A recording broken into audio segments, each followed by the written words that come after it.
ಅಂದು ಅಂದು ನಿನ್ನ ಚರ್ಮ ಶ್ಲೋಕವನ್ನು ಹಾಡಬೇಕೆಂದು ನನ್ನನ್ನು ಪೀಡಿಸಿದೆಯಲ್ಲವೇ?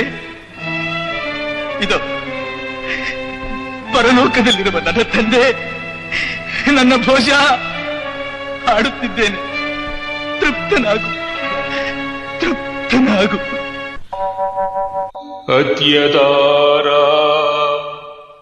ನಿರಾಧಾರ ನಿರಾಲಂಬ ಸರಸ್ವತಿ ಪಂಡಿತಾ ಖಂಡಿತಾ ಸರ್ವೇ ಭೋಜರಾಜೇ ಭೋಜರಾಜೇ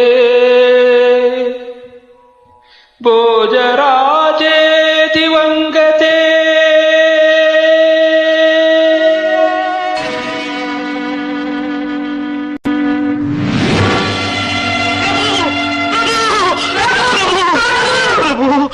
ಪ್ರಭು ಪ್ರಭು ಭೋಜ ಭೋಜ ಭೋಜ. ಯಾರು ಭೋಜರಾಜನ ಪ್ರಾಣ ಬಿಟ್ಟನೆಂದು ಅನೃತ ಮಾಡಿದವರು ಯಾರು? ಅವರೇ. ಇದು ರಾಜಾಜ್ಞೆ, ನನ್ನ ಮೇಲಾನೆ. ಮಧ್ಯೆ ಯಾರೂ ಮಾತನಾಡಬಾರದೆಂದು ಪ್ರಭುಗಳೇ ಆಜ್ಞೆ ಮಾಡಿದ್ದರು. ಕಡೆಗೂ ನಿನ್ನ ಹಠ ಸಾಧಿಸಿಬಿಟ್ಟಿಯ.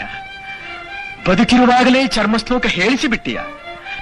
ಮೃತ್ಯುವಿಗೆ ಪಾಶ ಹಾಕಿ ಹತ್ತಿರಕ್ಕೆ ಸೆಳೆದುಕೊಂಡು ಬಿಟ್ಟಿಯ.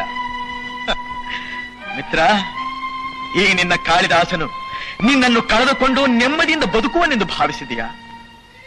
ಅಮ್ಮ ಸರ್ವಮಂಗಲೇ, ಲೋಕಮಾತೆ, ಭುವನೇಶ್ವರಿ, ಈ ನಿನ್ನ ವರಪುತ್ರನಾದ ಕಾಳಿದಾಸನು ಭೋಜರಾಜನ ಮರಣಕ್ಕೆ ಕಾರಣನಾದನೆಂಬ ಅಪಖ್ಯಾತಿ ನಿನಗೆ ಬರಬಾರದಲ್ಲವೇ? ನೀನು ಕರುಣಾಮಯಿ ಅಲ್ಲವೇ? ಅಮೃತಮಯವಾದ ವಾಕ್ಯಗಳನ್ನು ನುಡಿಸು. ನನ್ನ ಭೋಜರಾಜನನ್ನು ಹರಸು. ನಿರ್ಜೀವವಾದ ಈ ದೇಹದಲ್ಲಿ ಪ್ರಾಣ ಜ್ಯೋತಿಯನ್ನು ಬೆಳಗಿಸು ತಾಯಿ, ಬೆಳಗಿಸು. ಕೃಪೆ ಮಾಡು, ಕೃಪೆ ಮಾಡು. ಅದ್ಯದಾರ ಸದಾಧಾರ ಸದಾಲಂಬ ಸರಸ್ವತಿ ಪಂಡಿತಾ ಮಂಡಿತಾ ಸರ್ವೇ ಭೋಜರಾಜೇ ಭುವಂಗತೆ ಭೋಜರಾಜೇ ಭುವಂಗತೆ ಭೋಜರಾಜೇ ಭುವಂಗತೆ.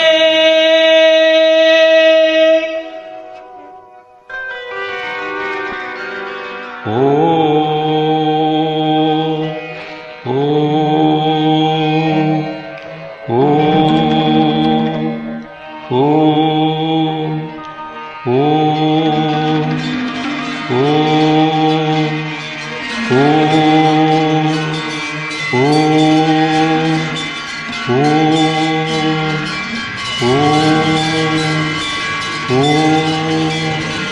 ಓ